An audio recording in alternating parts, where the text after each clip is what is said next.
Hello, Dr. Ibi. Hello, Dr. Joe. How are you? You know what? I've just realised that we're in double digits now on this podcast. We are. Well, we were last episode. This is episode 11. Mm-hmm. And yeah, that's amazing. I think we might need to come up with a, what's the word? Like a collective noun for our listeners soon. Like, Sayer players or... I'll work on it. We can workshop it. But yeah, I didn't realise we'd done that many episodes already. Mm-hmm. Yeah, it's been almost a year. Yeah.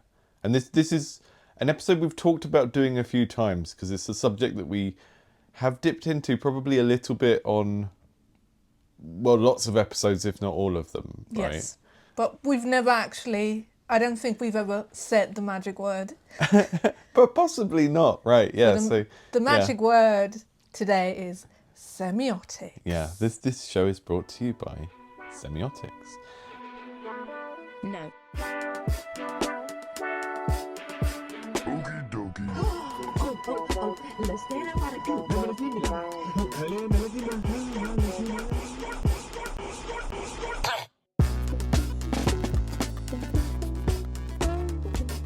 All right, semiotics.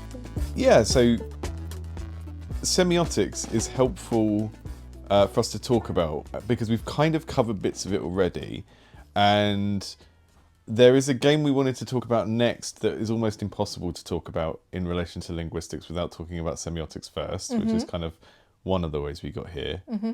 And it's actually a really good meeting point to talk about the intersection of linguistics and game design, or how games are analysed as well. Because if you think back to the idea of the ludeme, when we did an episode on that, that was kind of taking a similar Yes. structuralist linguistics approach Yeah. to game mechanics and stuff like that as well.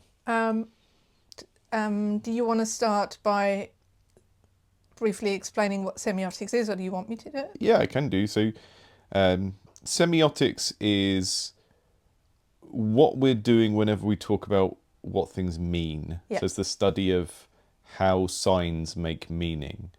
And it has its roots in linguistics. Yeah. And I'm saying all these sentences with question marks at the end because Ibi is the linguist and I'm not. If you're tuning in for the first time here, like anthropological linguistics of like studying different languages and then relating them to cultures as well, in my understanding. So we've got a couple of different key theorists who we're going to talk about and what they contribute, but I think it's also worth thinking about where this sits in the broader sort of media and culture curriculum, right? Because here we talk about linguistics, we talk about cultural studies, that's our kind of shared academic background and how that relates to games. And the way I encountered semiotics was first as a media studies student. So I didn't encounter it at all in the sort of optional education we have up until age 16 at school. Right. Probably indirectly through English literature. And then I took an optional media course when I was like 17, 18.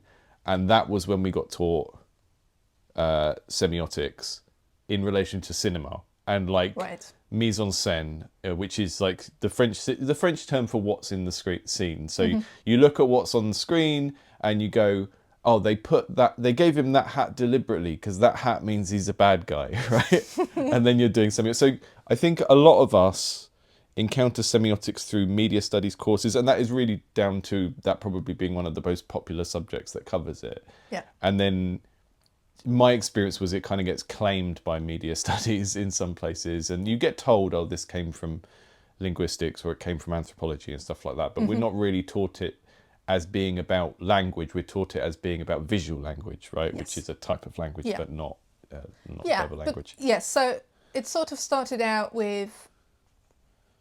So if we think of semiotics as the study of meaning making through signs, then the way it sort of originated was by people looking at linguistic signs, right? And the linguistic sign is either a written bit of language or a spoken bit of language or a bit of sign language, right? But a sign can be much broader than a linguistic sign. A sign is anything that can evoke meanings, feelings, associations in someone. So that's really, really broad. So we can have auditory signs, not just spoken language. We could have a siren, right? Or a fire alarm going off is an auditory sign that invokes the kind of meaning of danger. There's a fire somewhere, right? We've previously talked about accents in video games, and those can be assigned, right? So Yeah, it's like a cultural signifier of something. exactly. We can have visual signs, which would be classically written language, but it could also be a traffic light, right, with 3 kinds of colours. That's a visual sign. A stick figure is a sign. And then you could even have smells being signs for things, right? If you smell smoke, that might be a sign of a fire, right? Or your Sunday roast burning, right? So anything that can be perceived can be a sign for something if we have meaning associated with it, basically. Yeah. So anything that can carry meaning, and I guess like the stuff we're talking about here doesn't really deal with this, but you can have things that carry meaning on purpose because someone is sending a message. Yeah. Right. And then you can have things that carry a meaning unintentionally. Like Yeah. if someone yawns, you can read into that and you can take that as a social signal that the person is bored or they're being rude in some way or something like that. That is still, there is still something semiotic happening there. You're interpreting something, and in order to be able to interpret it, it has to have some sort of meaning that you can latch onto, right? That we say, oh, generally, you know, if someone does a big exasperated gasp, that means a particular thing. They might not be deliberately trying to communicate it. Yeah. And this is kind of where we get into like theories like Return of the Repressed, which is the idea that when someone makes a piece of artwork or like a horror movie or something, we can learn stuff that they're not even intending to communicate, right? About their psychology or something like that, which is like, that's like a... I mean, dream analysis is that, isn't it? Yes. Yeah. Yeah, it's like you're getting a meaning from something that is unintentional or it's coming out of some sort of chaotic context where no one is maybe trying to deliberately communicate something. So this is, you know, in media studies, we use it in this incredibly wide way. And that's because anything that communicates is language of some sort, right? So a media text could be the obvious things like a book or a film, but it could also be the label on it, like the graphic design of a label on a ketchup bottle, the typographic choices that make us think that something is more modern or more old-fashioned. Fonts. These are all semiotic things, and it's like Color schemes, patterns, you know. And we build up associations over time from culture, and then we have these associations like, you know, the jokes around Comic Sans as a font. Those resonate differently with different age groups, and there are probably still, you know, people running classrooms who are a little bit older who don't even have that kind of gag around Comic Sans being funny or something like that. So we'll get into that in a minute, because when we get into the breakdown of different types of signs, that's when you start to get, you know, some signs are more culturally learnt than others. Yeah. You know, like seeing smoke and thinking there's a fire down there isn't really to do with learning anything from culture. It's to do from learning a cause and effect in the natural world. And that means that any human who's ever seen smoke and fire will have the same relationship between what smoke and fire means. But if you're a human who, you know, comes from a place where your house has been burnt down by other humans, then there'll be another meaning to what that means. And it's like, oh, the bad people are here or something like that. So there's all these different types of meaning, and the theorists we're going to talk about now go into that. And so yeah, if you've done all of this semiotic theory before, then this will just kind of be a refresher on how it applies to games, but we'll go through kind of just broad semiotics and the main kind of people and concepts you should know, and then some examples of how this relates to games. And we'll probably jump back a little bit to games we've talked about in the past and how some of this applies to those as well. Yeah. So going back to the foundations, the classic, there's sort of 2 classic approaches to what a sign is, and the first one was developed by Ferdinand de Saussure, and he basically says a sign is a 2-part system, and he says you have a signifier, which is the shape of the sign, and then you have the signified, which is whatever it means, right? So you gave the example of a yawn earlier. That might be the signifier, and the signified might be this person is tired or this person is bored. Or you have smoke and as the signifier, and the signified is something is burning, or even worse, my village is being raided by terrible people, right? And then Charles Peirce sort of modified that slightly, and he said actually there's not just two parts, it's not just the signifier and the signified, but there's also the actual object in the world, which is different from that which is signified. So there's like the shape of the sign, what the sign means, and then the meaning in relation to what the actual thing in the world is. And which can be more complicated for things that don't have a physical presence in the world, yes, but are more human concepts, like an emotion or something like that. yeah. And he also an important sort of development that he came up with is he distinguishes between 3 types of signs. And a classic example that you always get is different kinds of signs for cat. So the first type of sign is what's called an icon. And that's a sign that has some kind of resemblance with the signified. So if you take a photo of a cat, or I draw a picture of a cat, then that's an icon that signifies that idea of the animal, right? And there's a resemblance. It looks like the thing, Exactly. which is what we mean really when we say something is iconic, that it represents it visually and looks like the thing. And in terms of sounds, that might be saying meow meow, and referring to a cat, right? Like the classic thing that toddlers do when they refer to animals by the sounds they make, because it's a sound resemblance. The second kind of sign after an icon is the index. And that's something that implies, very often you have a cause and effect relationship between the signifier and the signified. So if you, the smoke is a classic example. Smoke is an index of fire. But again, with the cat, if you see paw prints in the snow, for instance, that might signify, oh, there was a cat here. And then the final one is the symbol.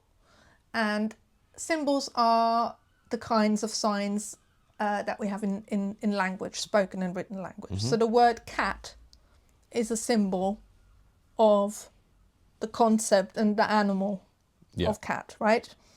And the important thing about symbols is that there is no natural cause and effect relationship between signifier and signified like you have in an index, and there's also no resemblance relationship like you have in an icon. It's purely conventional and it's purely arbitrary. So the fact that the signifier cat refers to a specific animal in English, right?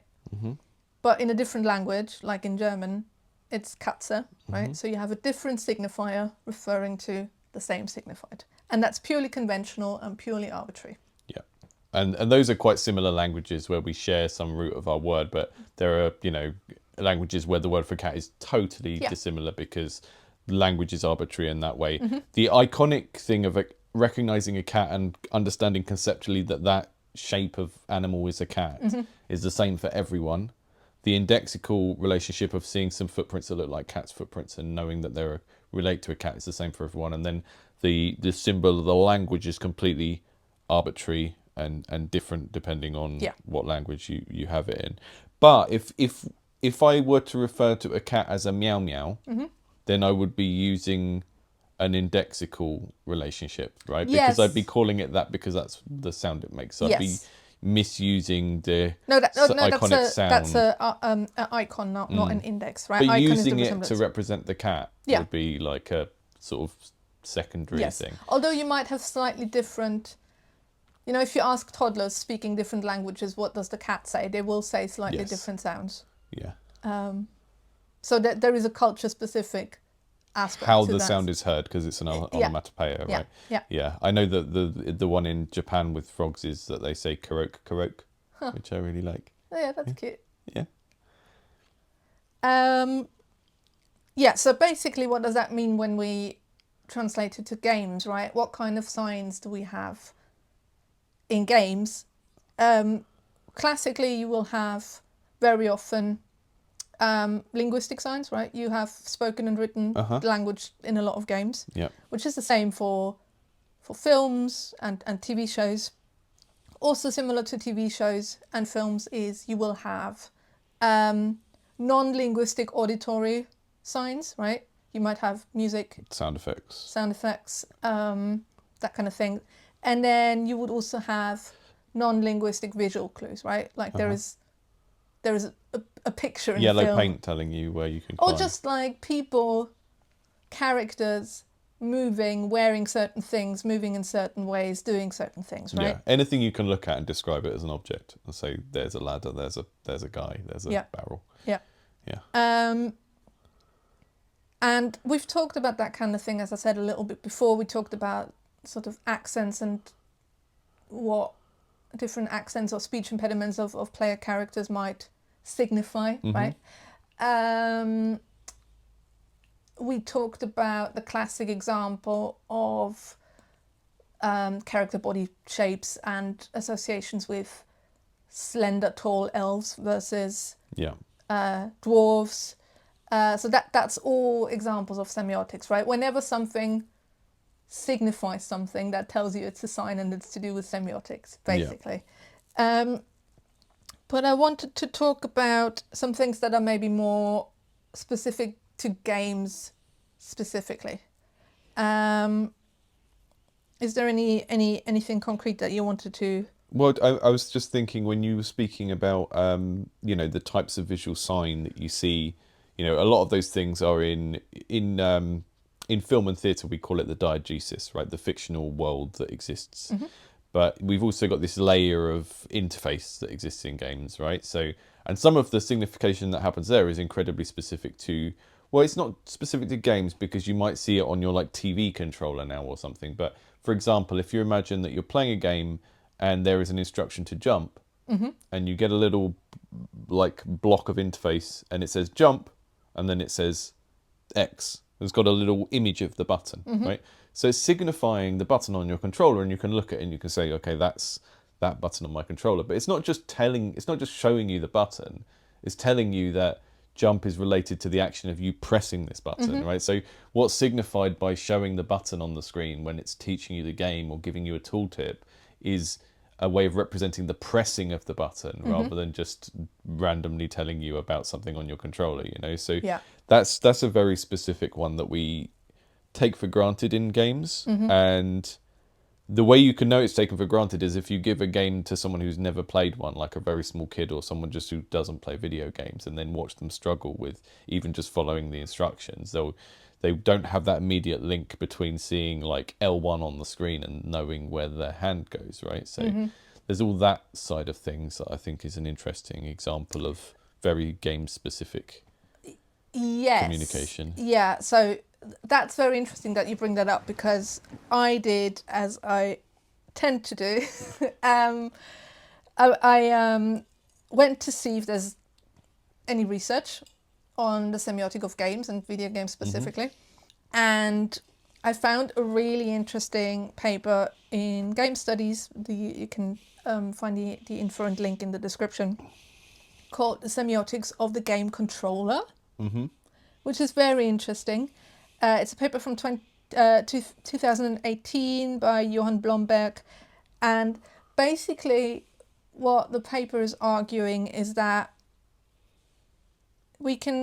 so if as a player you are interacting, there's like a double interaction with controllers. You are doing something to the controller, like pressing a button or moving the stick, and thereby also interacting with the in-game world. And basically they are comparing that to the dyadic relationship between signifier and signified, and saying how there are different kinds of signs that we can relate to the interaction between player, controller, and game. And so one of the examples, for instance, they give is if you think of Guitar Hero, you have the sort of fake guitar controller, right? Mm-hmm. That is like an iconic relationship between a cat and the picture of a cat, where you have something that resembles the actual Yes, thing, yeah. and you press buttons in a similar way with your, well, play whatever, if you're right-handed, with your left hand, the same way that you would use on an actual guitar. Yeah, in some of the game studies literature, they refer to that as mimetic play. Yeah. So rock band guitars or Wii bowling Yeah. or tennis, where you're doing like the physical action of the thing Yeah. that's a thing in real life. Yeah, another example they gave is if you're playing a shooter game and pressing the shoulder button like you would press It's the like trigger on a gun. Right, yeah. But then they also talk about a lot of game controls being the sort of symbolic, arbitrary relationship that we have in linguistic signs, where there are conventions of having certain commands linked to certain Yes. buttons on a controller that we sort of conventionally expect that that's how it is. Like when you start a new game, I mean, sometimes games have weird control, like the Yeah. ways it's linked up is But it's yeah, strange. there's, but there's often a conventions. standard. Like you start a game and you know, oh, probably if I press this button, that's going to be jumping and that's going to be Yeah. walking, and so that there is this convention of the player knowing what do I have to do with my hands on the controller to get certain reactions in the game, right? So that I think is very interesting, and something where, like something we don't have in film or TV, right? Yeah, because it's an operative thing that the player is doing. So it's less like watching a film and it's more like playing a musical instrument, like Yeah. a piano or something Yeah. like that. So there's two layers of language there. There's the physical thing you're doing with your hands, and then there's the understanding of the game mechanics. And like, for example, you know, a lot of the games that have dodging in, it's usually on the right hand side face button. But then whether the jump is on the bottom face button or the top one often comes down to how much do you jump in this game. So if you have a game that you rarely jump, they might put it on the top one, on triangle or whatever that is, on Y on an Xbox. So there's like subdivisions of genre where, like, how often do I jump? Okay, jump goes on the one underneath my thumb. Yeah. So there's like an ergonomics to it of the way the hand maps onto the actions. And it's like a lot of those things are arbitrary unless it's literally trigger, gun. Or, you know, if you think of the way that the joystick mirrors the neck, and Yeah. some people like it inverted or not, and the people who don't like it inverted, it's because they're mapping the top of the joystick onto the head so that when you tilt it back, the chin goes up. So there's like a direct mimetic thing there, but there's different layers of like the most mimetic a video game can be, which is like you are pretending to play tennis and swinging your arm around, and then there's all these different things, and then yeah, it's like you're reading the situation in the game and you're communicating with the game through the controller, and that is often an expression of I want to do this thing, right? So you're looking at the situation on the screen, and then using your hands to express what you want your avatar to do. It's an incredibly complicated set of things to learn, and it may be it's interesting to think of that in terms of like people's life courses, and why, you know, a child, when they're more neuroplastic, can pick up playing video games relatively quickly, and you can, like, you know, you see a 5-year-old playing Fortnite and you think, how are they doing that? That's really complicated. But then someone who has never played video games and tries to pick them up in their 50s might be really slow, because it's just not as passive as learning to watch a film, right? We wouldn't even think of like that being a thing you need to do. Another sort of area where games stand out, I think, is user interface. I think, and that's something that I have heard you talk about before on your YouTube channel when you are reviewing indie games in progress, right? You often talk about what user interfaces should look like and what they should do, right? It's not just it's not just about the kind of information that they give you, it's also how it gives you the information. What does it look like? Where on the screen are things located? Yeah. Yeah, a lot of that comes down to sort of rules that we've carried over from graphic design. So same stuff with, like, if you were making a poster, you know, how would you create an information hierarchy by making certain things stand out more and all that kind of stuff. But yeah, there's also, you know, there's this split between the diegesis, the fictional world of what you can see, and then there's stuff that's layered on the top, and the type of game you make is going to dictate how much of that stuff you need to layer on the top. But good design should usually try to aim to have as little of that as possible and then introduce it as you need. But a lot of that also comes down to how direct or indirect the relationship between the player and what they're controlling in the world is, right? Which is why sort of management or simulation games where you're building a city or managing a business or something are played entirely through this interface layer, which is all sort of abstract iconography and stuff like that. And games which are more about like a visceral embodiment of a character running around shooting things and stuff, they tend to have less of that. And thinking about interfaces for a moment, one of my favorite weird quirks of computer interfaces is that we call an icon, but some of the icons we use are not iconic representations of the things anymore. So the best example, that is my favorite example, is still the use of floppy disks as the save icon on everything that persists now, right? What percentage of the population now have used a floppy disk? Seen a floppy disk. So that's a indexical representation of saving, but it's an icon. Things get really confusing there. When we think about like games and user interface, and a lot of the things that I've also previously heard talk about is to do with how and you're on your YouTube channel that's targeted at people who make games, right? So the question is always, how do you as a game developer or game designer communicate things to the player, right? And so one of the things that I often hear you talk about is, how do we indicate to players that certain things are happening, or there are certain like effects that their actions have? For instance, if you're playing any kind of role-playing game where you are a character and that character has a health level or something associated, like something similar, right?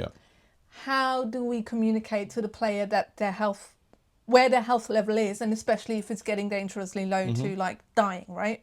And so you get things like health bars as a very common feature on games that you will have in front of you, usually either at the bottom of the screen or right at the top of the screen. And one of the things about, and that's one of the things we take for granted, right? But what's interesting in terms of the sign is it's a health bar. It's not a health pie chart, for instance, right? It's that kind of representation. And very often that's like a red bar, or it's a bar that changes color as it goes up. It might be green when it's full, and then it gets red when it gets lower down, and there's like a movement where you can see like the fullness of the bar go down. Or it might be a color to show allegiance. So a lot of MOBAs like League of Legends, and they take it from all real-time strategy games, but your units have a green health bar and the enemy units have a red health bar, I think. There's lots of different factors, and like the thing I harp on about is, when you're designing this stuff, you need to look at the existing things that you're inspired by and think about why they've done the thing. Which sounds really obvious, but a lot of people don't do that. And the reason they don't do that is because they're stuck in a game engine for hours and hours and hours, and they made their game. So their game is telepathically communicating with them how it works.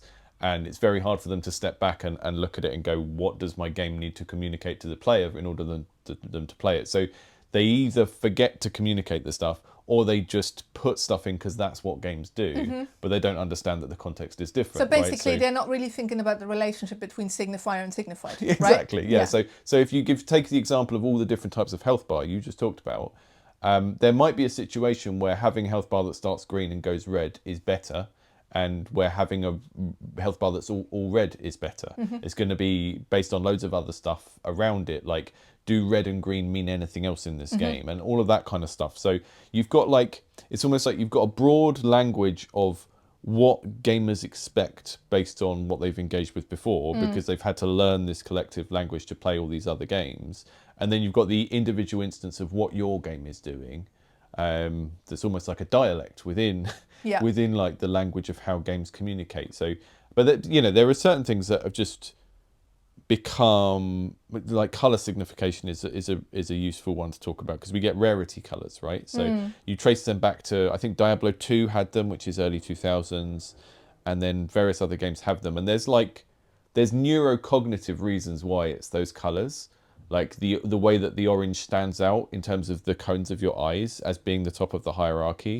That's like a neurocognitive thing. And also the color hierarchy emits red, which means that there's no clash between green and red for people with that type of color blindness, which is the most common type. So the hierarchy is normally like white or gray, and then green, and then blue, but sometimes they're merged into one thing, and then purple, and then orange. And like, depending on how many tiers the game has, they might differentiate more.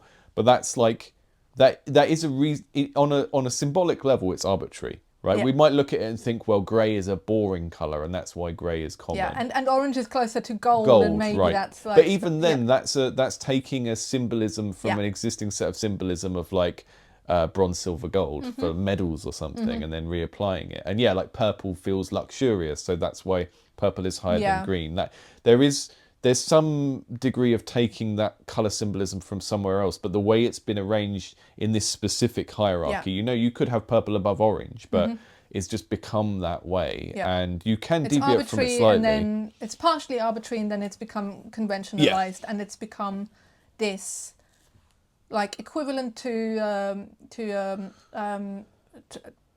well, like an alphabet. Traffic lights or whatever, right? There's no reason why the traffic lights have to mean the things they mean. Yeah. They could be completely inverted, and you would just learn that was the order. And going back to the sort of signifying health levels as well, you get to the point, what you get in games often also is, and not just in games, right? You get layers of signs to signify the same thing. So you might not just have a health bar, but when your health gets really low, often in RPGs, what you get is that maybe the sound gets muffled, or you see like suddenly the screen, like everything has a red tint, or you see like blood splatter on the screen to signify that, oh, my character is now on the verge of dying, and their hearing gets bad, and suddenly they have blood on their face, and that kind of thing. So you have this like layer of visual, auditory signs. You might even have like the controller starts vibrating, right? So you might have tactile signs as well, sort of trying to really reinforce a message when it matters. Yeah, and barks as well. So when characters say repetitive dialogue lines that are just supposed to communicate some game state, like this character has low health, or this character has just seen an enemy, those kind of things with barks. There's lots and lots of stuff going on at once, and a lot of that, it's like, some of it's communicating in the sense of like, if you don't have this information, you won't be able to operate the game. And some of it's doing it for emotional, expressive effect. And often it's doing both at the same time. So if you think of what the absence of a particular type of information can do, the emotional effect is often to take you from a state of feeling in control of what's happening to feeling out of control of what's happening. So one example of this I remember is there was a series of games called Condemned. They were like first-person gritty horror games. They were tonally very similar to something like The Silence of the Lambs or Seven. They were like serial killer investigation games where you're like an FBI guy going around. But the gunplay in them didn't have a HUD for your ammo. So you had to physically check if your gun had any ammo, and then you would have moments where you would try and shoot someone and you'd already used your shotgun twice, it didn't have any ammo, and it would just click, and then you could like throw it at them. And that's something that produces a particular emotional effect that lines up with what is the narrative genre of this thing. And like often horror in games comes out of like refusing to give players as much information as they would usually have about the world context. We go, you're being chased by a monster. Does the monster have a health bar? Of course it doesn't. This monster is here to scare you. It's not here for you to make you feel good by you killing it by shooting at it 1,000 times. So there's this interaction between semiotics and genre, where you could talk about genre in relation to books or films as well, and say like the way that something becomes a horror movie or a romance movie is how the semiotics of it are arranged. Yeah. But in a game, you've got that happening, but you've also got this other layer of happening of like emotionally positioning the player based on how much information you give them about certain things. Yeah. And sometimes it's about giving them too much information. So there is genres of games that are about sensorially overloading you with so much information, like those bullet hell games, like the shoot 'em ups where you're flying on a little spaceship along and there are just so many projectiles on the screen and it's strobing and it's just totally overwhelming. It's like everything in that kind of composition, if you pause one of those games, it is communicating, but then there's this overall aesthetic of like overabundance of communication, and that's supposed to overwhelm you, and that's part of the aesthetic of that genre. Yeah. So I find it interesting to think about these overlaps between like the game is communicating something in order to make it easy for you to play, or the game is communicating or refusing to communicate something in order to make itself feel like scary or grim in some way, like not giving you information to make it more difficult. Or this like you can have like a minimalist game that is not giving you information because it wants to keep the screen uncluttered and it wants you to focus on the story and the world rather than to sort of power game it. Or you can have totally maximalist 100 damage numbers flying out of everything on the screen at every given second, like Vampire Survivors or something like that, where it's there to sort of initially to communicate to you and then eventually to create this like emotional overwhelm type thing, like casino effect almost, which is Vampire Survivors, if people listening haven't heard of this game, it's the most visually noisy game you could imagine, and one of the things about the development of that game is the guy who made it was actually working on casino apps before he made that, so he sort of took all of the dark arts that he'd learned in the gambling industry and applied them to a slightly less harmful video game. So. That's interesting. That actually ties into one of the other areas that you talk about a lot, which is to do with signaling, leveling up, or some kind of achievement or you find a loot box, you open the box, right, and you don't just open it and take the thing. There's like a celebration of something. There is like maybe there's some kind of noise, maybe there's a ka-ching if there's coins in there, maybe you even get like the coins flying through the screen and up into the coin counter bar and you see the number go up. And again, there's the two layers of the like, how do we tell the player that this is a desired behavior that they're supposed to do, or the opposite, a dangerous behavior? So are you getting hurt or are you getting a reward? And then there's some of that again is neurocognitive stuff to do with paying attention. So when a number goes up in the corner of the screen and it just jumps from 400 to 500, you don't see it, but if it kind of ticks up and goes diddly diddly diddly and flashes, then you see it. So some of that is to do with like just what is more visible to the eye, but and I think it's interesting to think about games in relation to semiotics, because we've talked about ludemes before, which is this idea of it's basically just trying to apply a kind of structural linguistics type model to what we would normally call game mechanics, right? And mechanics is a tricky term, like, because normally if you were like a professional in any other field and you said the mechanics of blah blah blah, like the mechanics of the human body or the mechanics of government, that is I don't know the word for it, but it's like a loose plural, right? It's not that it's not that there are 10 mechanics, right? So if someone said the mechanics of government, you wouldn't then look at government and go, oh yeah, there's 3 mechanics in there, right? Right. You'd be talking about the machinations, the general mechanics of the thing. How it functions. Yeah, but we've sort of, in games, we've reverse engineered that term. So we'll say the game mechanics, and then we'll look in the game and go, there's one mechanic, there's another mechanic. In board game design, they actually use the terms slightly differently. So they'll talk about the mechanics, and then they'll talk about a thing in a game as a mechanism, right? In video game design, we talk about mechanics. And I find that that's a strange little weird quirk of like how it's different in different parts of game design. But the reason I like ludemes is it's trying to do something more specific with that, which is like, what's the most basic unit of play? Yeah. Like to collect, right? To collect something, that is a ludeme. You're collecting something.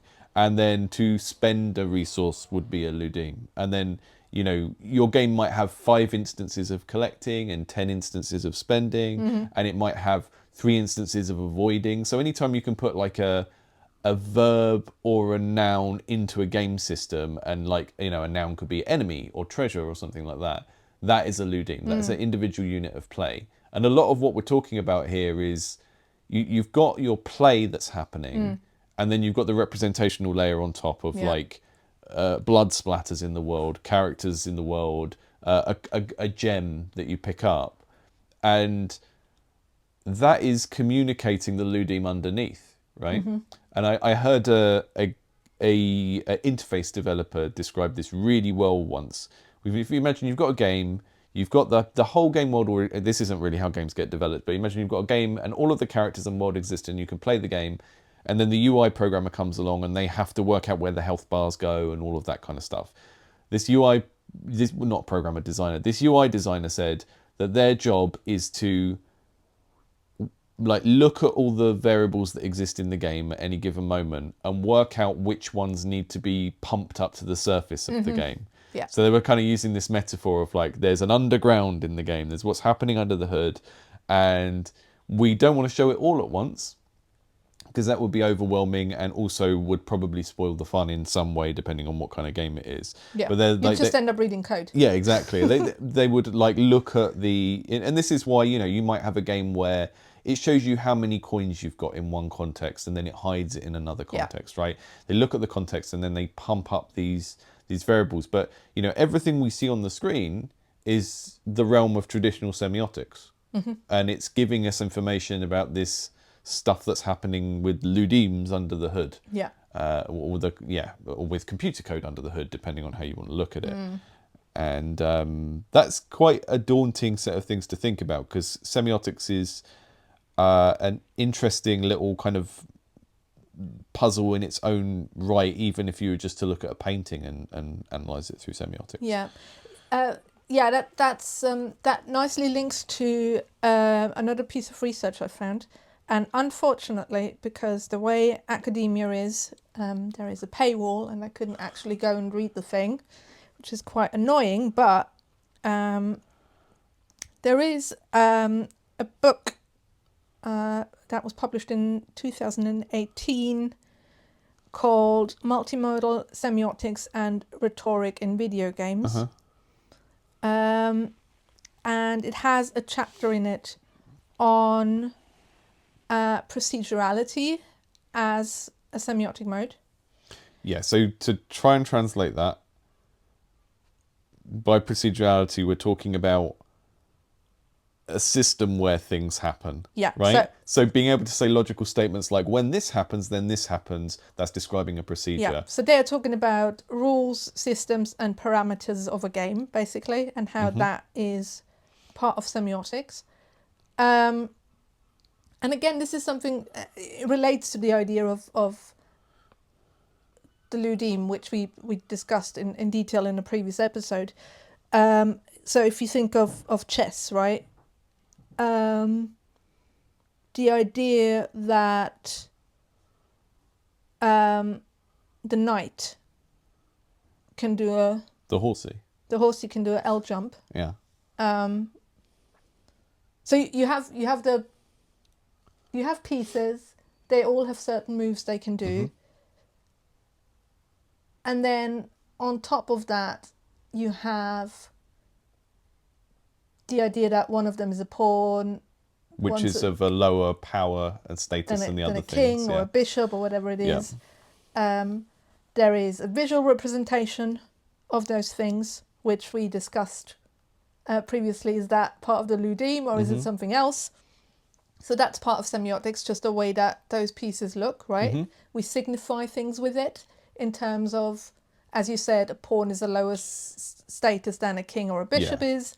But then there's also associations with the kinds of moves they can do, right? So Yeah. the fact that Or a rook is a watchtower, and that's why it can go really far, which sort of makes sense in a weird roundabout way. So in the or RAF, the horsey can do a jump, right? yeah, like that's what horses do. Yeah.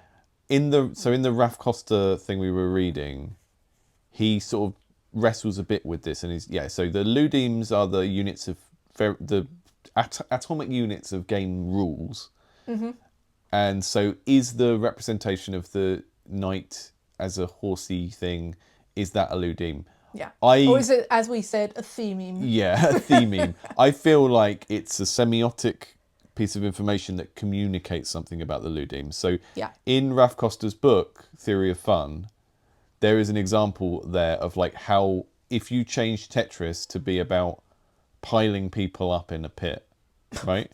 It stays mechanically exactly the same, but emotionally it feels very different. That's a very right? interesting. And someone a few years ago actually made this game, and the internet was in an uproar about it. And it was like, it's one of those things where I think it can feel very clever to do it, but it's like just in bad taste. But that kind of demonstrates the thing very well. I think is the ludeme is the gameplay. You know, Tetris is a set of rules that you interact with in a particular way with a goal, and then depending on how you skin that, it can both communicate different things about how you're supposed to play it, and it can communicate in a kind of cultural emotive way, in a different way. So in chess, the kind of characterization of the pieces communicates stuff about their rank and their importance and their power level, which is like mapping onto stuff from culture and history, right? Of a king is more powerful and more important than a pawn, that kind of thing. This is so the Horolake book that you mentioned about whether procedurality is semiotic, right? Yeah. This is so many layers of things being other things. This is kind of following on from Bogost's work, where you've got Bogost's book, Persuasive Games, where the central kind of theoretical thing he develops is this idea of procedural rhetoric, right? So the idea of rhetoric is the sort of art of argumentation, and procedural rhetoric is the idea that interactive systems teach or argue something about the world or life based on what happens in them. So the example I always give of this is when I was a kid. This is going to sound like, you know, when people online tell those anecdotes of my 6-year-old just came in the room and told me. Is this a story you've told before on this podcast? Is it the chips one, the one about the salt? Yeah. Yeah. So the example is in theme park, if you put too much salt on the food, then the people buy more drinks, but then they're also sick, but you make more money, right? And I experienced all this as a small kid, and then I was like, oh, maybe businesses are sometimes bad, and maybe wanting to make money makes businesses do bad things. So that's an example of procedural rhetoric happening. So the question that this book is asking is like coming after that of like, is this semiotics? And it's not just to specify the issue of procedures as semiotics. That's one chapter in the entire book. The book is about multimodal semiotics in games in general. Yeah, but that's is basically this thing we've been talking about so far of just how complex all of this relationship between interactivity and representation is when you get down to it. Of like, you know, the thing you're interacting with the thing, and if you strip away all the representational content and just have squares and cubes walking around and stuff, then what is already happening at an interactional level is very, very complicated. Yeah. If you were to try and tab it out like you do with music and say, this is how Call of Duty works as just an abstract game. And then when you make that interact with what is essentially an interactive movie on top of that, then trying to account for how all of this works or build a model that can hold it all and analyze it in a meaningful way is just really, really difficult. It sounds like it's a book about that. Yeah, that's without having read it, that sounds like a good synopsis. That's multi-modal semiotics and rhetoric in video games. And yeah, the rhetoric model is interesting. I've seen Bogos give a talk where someone sort of asks, because he's a philosopher essentially, right? And someone's like, but how are we supposed to know if it works? You know, they want this very results-based model of like, you make a game to teach X, and it's like, well, he's just like, well, that's not really what I'm interested in. It's not the paper he was writing. It's like, yeah, maybe you can make your own tests for that. So we've talked about what semiotics is in the kind of traditional linguistic sense, how it's applied in kind of more static media that you can watch or look at, how it becomes complicated in games, how games have a broad language that transfers across kind of quote unquote gamer culture of, you know, what it means for colours to be arranged in a particular order or what a health bar is and all of that kind of stuff. Some other, I made a little list of things that are sort of semiotic questions that you probably think about subconsciously whenever you're playing a video game. So like, how do players know which doors open and which don't? Right, what are the tells? Well, I just go up to them. You go up to every single one. So there are games that sort of lampshade this. They say they have a reason, like Dishonored has a plague, right? And every door you can't open has been sealed shut in some way or something. But if you go back to like very early 3D games or sort of late 90s, early 90s games, you would visually be able to see. You know, there would be a lower resolution on the doors you can, and it's kind of like if you watch old Disney or Don Bluth cartoons where the background is a painting, right, like a properly shaded painting, and like a character is standing on a branch or something. That branch is going to break. You can tell it's going to break before it breaks because it's not rendered like a background object. You know, there's a difference in how things are rendered. Yeah. So that's a semiotic thing, and then basically anything that's a tell, that's a gameplay tell. So we want the player to blow up this wall or knock it down with a hammer or a bomb or something. So we put a massive crack on it, you know? In reality, a massive crack isn't going to be there as a tell for that. It might just be that a wall is thinner, but we don't want to create a game mechanic where you have to go around and knock the walls. Or like RPGs where some objects you can pick up, right?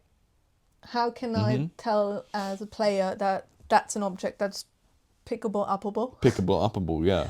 Versus another one that's just, you know, you can't interact with, and it might be to do with like the outline of the object or just the way that it's highlighted in some way and that's kind of why I will defend Bethesda RPGs to the death, because they're so committed to every object in the world being something you can pick up and I appreciate that.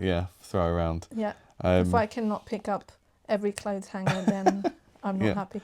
So I'm not necessarily interested in getting the objects to keep, but I at least want, if I go into someone's shop and there's stuff on the table, I want to be able to like push it around a bit like a cat, you know. That was my most disappointing thing going back to Oblivion Remastered after Skyrim, is if you jump on a table and you sort of move around on a table, you don't like kick all of the goblets and stuff, which I found quite disappointing. I'm sorry. But yeah, I mean, there are so many things that kind of fall in this category. So you've got listed here feedback signs, health bars, all of that kind of stuff, and then zooming right back out to cultural stuff like, you know, why does the music in the desert level sound like that? Could it be that we have some assumptions about what kind of music comes from the desert that come from our world, even though this is Zelda or something and it's not in the same universe? There's all of that kind of stuff going on as well. Which makes me think of Dune for some reason. And the bagpipes. That is Hans Zimmer trying to deliberately play against the stereotypical expectations. He's doing some semiotics. He's doing some unusual Weird things with semiotics by refusing to make it kind of obviously Middle Eastern music. So we're going to be talking about the blueprints next time. Is that the plan? Which has many puzzles. And many of them are hinging on this kind of stuff, which is why we needed to do this episode first. Yeah, a lot of it is language, but not everything is language. A lot of it is non-linguistic signs that have signification. Colour symbols and Shapes. Colour symbols that the game wants you to learn. This isn't like, primary school colour theory where they go, blue is being sad, or anything like that. This is like an internal language and logic of what colours mean and stuff like that. So that's going to be interesting to talk about. So it will probably be quite spoiler heavy. I don't think we've seen every single part of that game, but we've seen enough of it to have quite a lot of opinions about the cool things it's doing in these kind of areas. So I think that's a good place to stop. As always, we would appreciate it if you could give us a like, a subscribe, a review, whatever the options are on the platform that you are listening to this. It really, really goes a long way, especially on podcast platforms, because that means that our podcast is going to be recommended to other people. So please click like, subscribe, as much as you can. The positive interaction button. The positive, yeah. And keep signifying things. Yeah. And keep indexing things.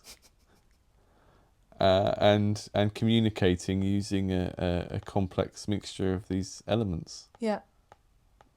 As we all do every day. And don't think too hard about it or your brain will explode. We don't want that. Bye. Bye. No.